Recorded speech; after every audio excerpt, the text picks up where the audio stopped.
Mitos atau fakta, infeksi saluran pernafasan akut atau infeksi tenggorok dengan gejala demam, nyeri tenggorok, batuk, pilek atau sakit kepala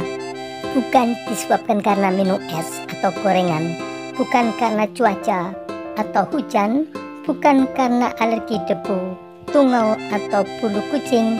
bukan karena cuaca atau karena polusi udara. Infeksi batuk pilek seringkali disebabkan karena virus atau bakteri, karena tertular orang sakit atau kontak sakit di sekolah, di rumah, atau orang di lingkungan sekitarnya.